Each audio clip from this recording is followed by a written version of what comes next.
जय हिंद साथियों, स्वागत है आपका self study classes YouTube channel और दोस्तों ऐप में।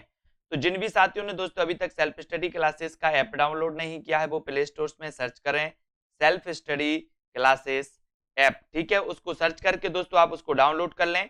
जो भी साथी हमारे TGT, PGT, Punjab master cadre या जूनियर जूनियर एडेड जो है सुपर टेट एग्जाम की तैयारी कर रहे हैं दोस्तों, हिंदी साहित्य के लिए उनके लिए कोर्स लॉन्च किया गया है। वो कोर्स में एडमिशन ले सकते हैं, है ना। अभी आपको बताना है दोस्तों, आज हम वाक्यों के बारे में पढ़ने वाले हैं, सरल, मिश्र और संयुक्त वाक्यों के बारे में। अब आपको चयन करना है, आहा कल बड़ा मजा आएगा, किस प्रकार का वाक्य है आपको बताना है। 4 विकल्प हमारे सामने मौजूद हैं, सिर्फ 2 सेकंड का आपको समय दिया जाएगा। तो संकेतार्थक, प्रश्नार्थक, निषेधार्थक या फिर विस्मयादि बोधक। आहा कल बड़ा मजा आएगा, ये आपका बिल्कुल सही हो जाएगा विस्मयादि बोधक, यानी आपका जो डी नंबर है वो बिल्कुल सही है, विस्मयादि बोधक सही है।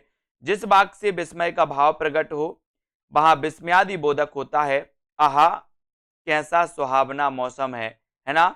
इसको याद रख लेना दोस्तों, यहां पर क्या हो जाएगा आपका विस्मयादि बोधक हो जाएगा, यानी कि डी नंबर आपका बिल्कुल सही हो जाएगा। ठीक है, अगले क्वेश्चन की ओर बढ़ते हैं। अगला क्वेश्चन है दोस्तों आपका, वो आपको बताना है कि वह बैसाखियों से ही व्हील चेयर तक पहुंच उसमें बैठ गई और बड़ी तटस्थता से उसे स्वयं चलाती कोठी के भीतर चली गई। यह कौन सा वाक्य है? वाक्य आपको चयन करना है, सरल वाक्य है, संयुक्त वाक्य है या फिर मिश्रित वाक्य है। बताइए। वह बैसाखियों से व्हील चेयर तक पहुंच गई, उसमें बैठ गई और बड़ी तटस्थता से दोस्तों उससे स्वयं चलाती कोठी के भीतर चली गई। ये वाक्य कौन सा है? तो यहां पर आपको बिल्कुल समझ में आ गया होगा कि सर इसमें जो वाक्य है वो वाक्य है इसमें संयुक्त वाक्य। संयुक्त यानी कि आपका उत्तर चला जाता है विकल्प नंबर बी की तरफ और बी नंबर आपका बिल्कुल सही हो जाता है। ठीक है, संयुक्त वाक्य आपका राइट आंसर हो जाएगा। उपर्युक्त वाक्य में 2 वाक्य हैं दोस्तों, है ना, और दोनों वाक्य क्या है, स्वतंत्र अर्थ दे रहे हैं, किंतु ये वाक्य और से जुड़े हुए हैं। ऐसे वाक्य को संयुक्त वाक्य कहा जाता है, इसको याद रख लेना। फिर अगला क्वेश्चन आपसे पूछा जाता है कि मेरे पिता आर्य समाज रानी मंडी के प्रधान थे और मां ने स्त्री शिक्षा के लिए आदर्श कन्या पाठशाला की स्थापना की थी। यह वाक्य कैसा है? वाक्य चयन करना है दोस्तों। सरल, संयुक्त, मिश्र वाक्य से 1-2 क्वेश्चन आपके अवश्य पूछे जाते हैं, इन चीजों को आपको समझना है। तो ये वाक्य कैसा हो जाएगा आपका? और मेरे पिता आर्य समाज रानी मंडी के प्रधान थे, यहां पर जो आपका वाक्य जो आपने उत्तर चयन किया है वो क्या है, संयुक्त वाक्य। संयुक्त यानी कि आपका सी नंबर जो है वो बिल्कुल सही है, ये संयुक्त वाक्य होगा दोस्तों। उपर्युक्त वाक्य संयुक्त वाक्य है और इस वाक्य में और शब्द एक वाक्य से दूसरे वाक्य को जोड़ रहा है ना, तो वहां पर कौन सा हो जाएगा, संयुक्त वाक्य सही होगा। माँ स्कूली पढ़ाई पर जोर देती है, यह वाक्य है, कैसा वाक्य है, संयुक्त है, मिश्रित है, साधारण है या इनमें से कोई नहीं। 2 सेकंड और आपका उत्तर का चयन। माँ स्कूली पढ़ाई पर जोर देती है, यह वाक्य कैसा है बताइए।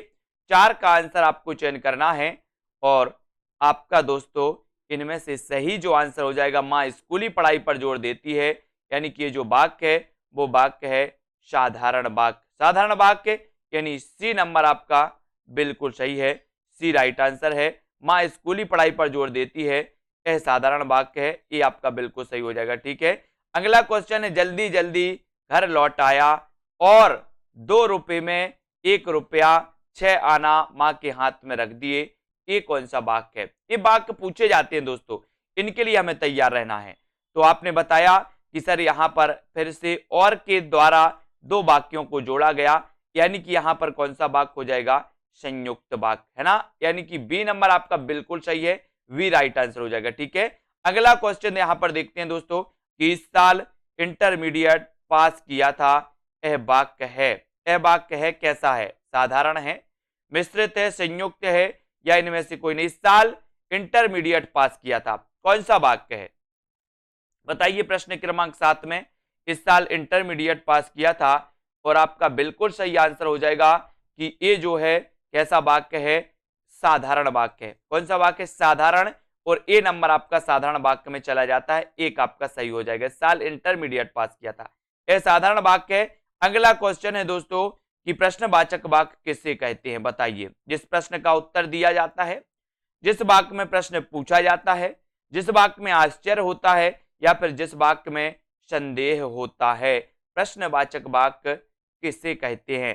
प्रश्न क्रमांक 8 प्रश्नवाचक वाक्य आपको बताना है, और यहां पर प्रश्नवाचक वाक्य जो आपसे पूछा गया, उत्तर चला जाता है दोस्तों आपका कि जिस वाक्य में प्रश्न पूछा जाता है वो क्या कहलाता है, प्रश्नवाचक वाक्य कहलाता है, और आपका उत्तर चला जाता है बी की तरफ, और बी नंबर आपका बिल्कुल सही है। Very good. अगला प्रश्न है, खाना बाना में कौन सा निरर्थक शब्द है।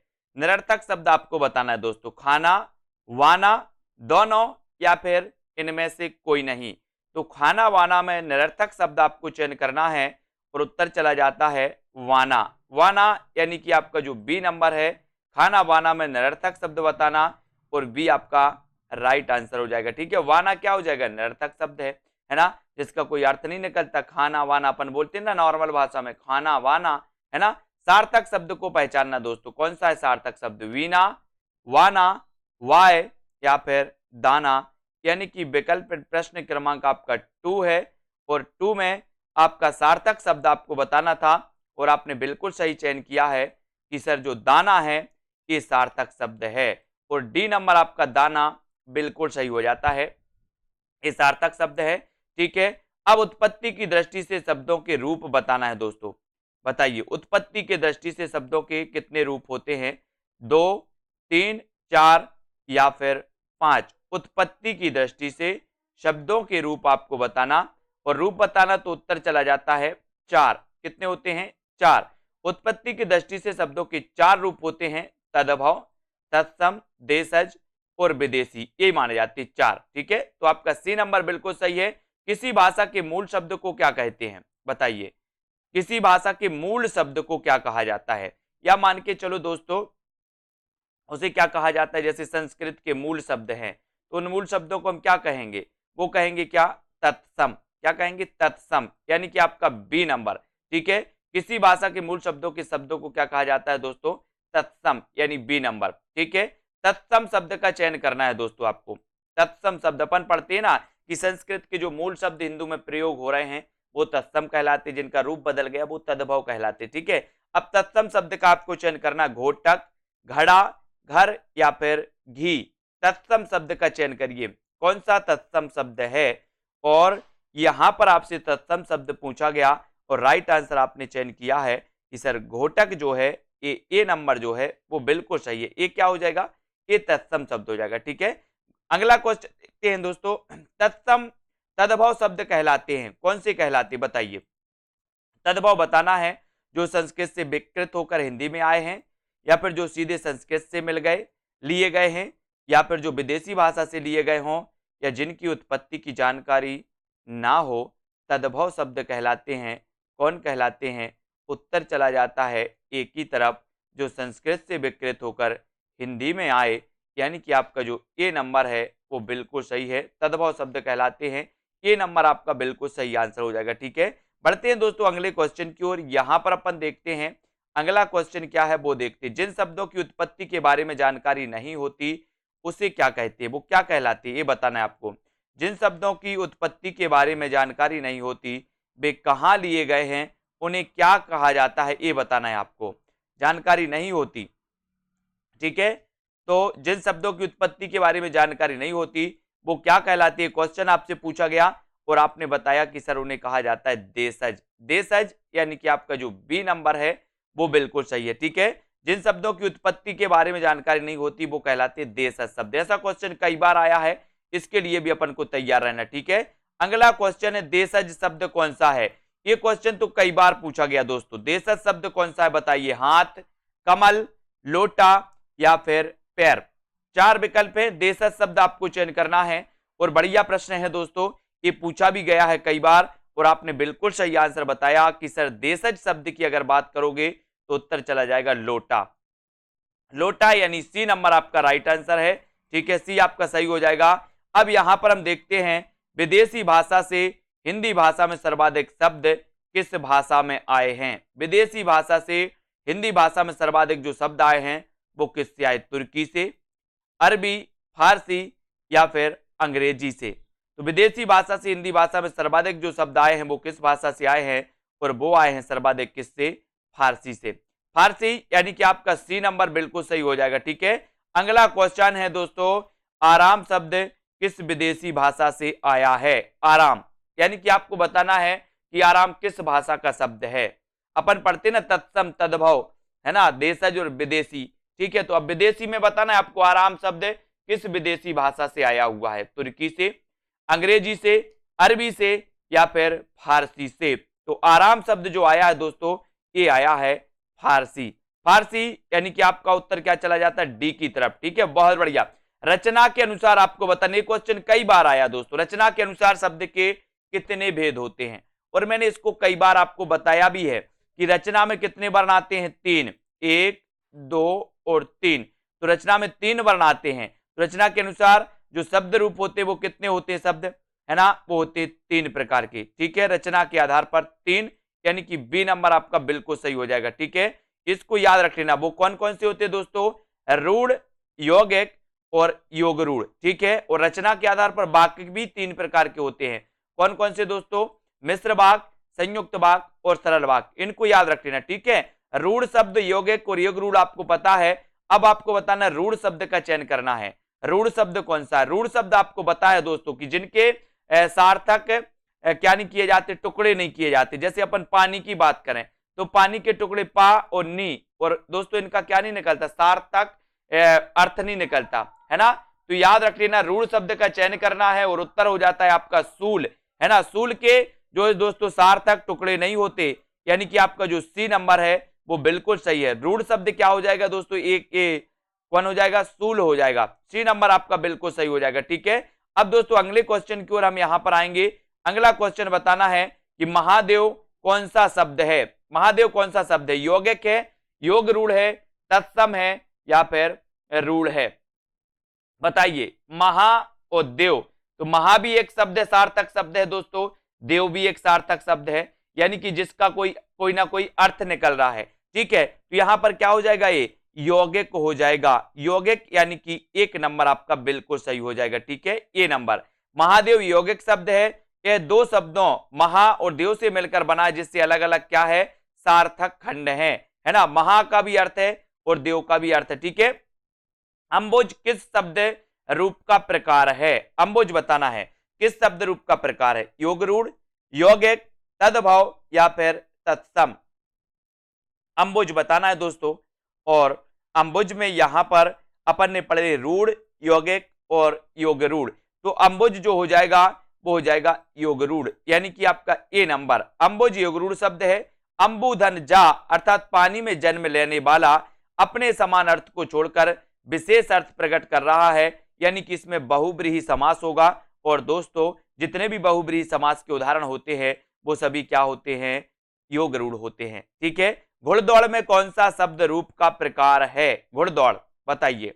तो घुड़दौड़, तो घुड़ दौड़, घोड़ों की दौड़, है ना। तो यहां पर क्या हो जाएगा दोस्तों? आपका यौगिक हो जाएगा, यौगिक। ठीक है, तो यौगिक यानी कि 1 नंबर आपका बिल्कुल सही है। ठीक है, अगला क्वेश्चन है, दीवार किस भाषा का शब्द है? दीवार बताना है तुर्की का है, फारसी, अरबी या फिर अंग्रेजी का? दीवार किस भाषा का शब्द है? 4 सेकंड आपको दिए जाएंगे, उत्तर बताना है कि दीवार किस भाषा का शब्द है। और आपने बिल्कुल सही आंसर चयन किया है कि सर जो दीवार है ये दीवार है फारसी भाषा का शब्द। फारसी यानी कि बी नंबर। ठीक है, फारसी भाषा का शब्द हो जाएगा। नेक्स्ट है इनाम। इनाम किस भाषा का शब्द है? बताइए। अरबी, फारसी, तुर्की या फिर पुर्तगाली? इनाम किस भाषा का शब्द है?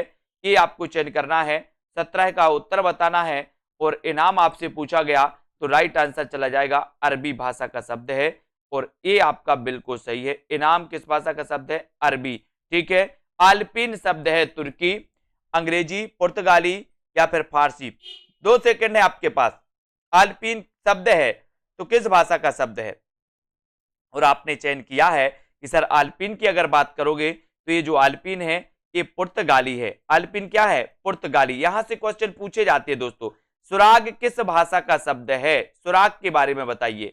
पुर्तगाली है, अरबी, फारसी या फिर तुर्की है? सुराग। अगर आपसे बन रहा है तो कमेंट में जरूर लिखते जाएं, वीडियो को लाइक और शेयर जरूर करें और सेल्फ स्टडी क्लासेस के ऐप को जरूर डाउनलोड कर लें सभी लोग। सुराग किस भाषा का शब्द है? तो ये तुर्की भाषा का शब्द है। बी नंबर आपका सुराग में बिल्कुल सही हो जाएगा, है ना दोस्तों। अब आपको बताना है कमीशन किस भाषा का शब्द है? पुर्तगाली, अंग्रेजी या फिर 4 विकल्प और यहां पर दिए गए हैं, 2 विकल्प और आपको यहां पर दिए गए हैं दोस्तों, ये बताना है आपको। ये यहाँ पे बिल्कुल सही हो जाएगा दोस्तों कि जो क्या है कमीशन। कमीशन अपन पढ़ते ना, तो ये किस भाषा का शब्द है? अंग्रेजी भाषा का कमीशन, है ना। कमीशन आपका अंग्रेजी भाषा का शब्द हो जाएगा। और कौन सा शब्द अंग्रेजी भाषा से बना है? ये आपसे पूछा गया। कप्तान, मालूम, मुंसिफ या फिर इस्तीफा। कौन सा शब्द अंग्रेजी भाषा से बना? ये आपसे पूछा गया और आपने बिल्कुल सही उत्तर चयन किया, कप्तान। कप्तान जो शब्द है दोस्तों ये अंग्रेजी भाषा से बना है। ये नंबर आपका बिल्कुल सही है, कप्तान। ठीक है। अगला है चाबी किस भाषा का शब्द है? चाबी बताना है, अंग्रेजी का है, पुर्तगाली, तुर्की या फिर फारसी। चाबी किस भाषा का शब्द है? प्रश्न क्रमांक 22। और चाबी आपसे पूछा गया तो ये चाबी अपन ने कई बार पढ़ा है और चाबी दोस्तों पुर्तगाली भाषा का शब्द है और आपका उत्तर चला जाता है सी की तरफ। सी नंबर आपका पुर्तगाली, चाबी पुर्तगाली शब्द हो जाएगा। सी आपका राइट आंसर हो जाएगा। अगला क्वेश्चन है नहर किस भाषा का शब्द है? नहर बताइए, 2 सेकंड है। अरबी, फारसी, तुर्की या फिर पुर्तगाली। नहर बताना है किस भाषा का शब्द है दोस्तों, उत्तर बताइए। और नहर पूछा गया और नहर में आपका राइट आंसर है कि जो नहर है ये अरबी भाषा का शब्द है, अरबी। ठीक है, ये अरबी है, यानी कि 1 नंबर सही हो जाएगा। ठीक है। कौन सा शब्द तत्सम है? तत्सम पूछा गया अब आपसे। आम्र, घर, हाथी या फिर कुआं। कौन सा शब्द तत्सम है बताइए। और राइट आंसर हो जाएगा दोस्तों कि जो आम्र शब्द है, आम्र, यानी कि ये नंबर ये आपका तत्सम हो जाएगा। आम्र आपका राइट आंसर हो जाएगा, है ना। अब दोस्तों हम पढ़ेंगे इसके बाद शब्द रूप को। ठीक है, आज हमने तत्सम शब्दों को देखा, कुछ संयुक्त सरल मिश्र वाक्यों को देखा, कुछ रूढ़ और यौगिक वाक्यों को देखा। ठीक है, तो आज के इस वीडियो के लिए बस इतना ही। सभी साथी दोस्तों इसी प्रकार से पढ़ते रहें, है ना, और दोस्तों आगे बढ़ते रहे। वीडियो को लाइक और शेयर अवश्य करें। और दोस्तों जिन भी साथियों ने अभी तक सेल्फ स्टडी क्लासेस का ऐप डाउनलोड नहीं किया, वो ऐप को जरूर डाउनलोड करें। ठीक है, तो आज के इस वीडियो के लिए बस इतना ही। जय हिंद।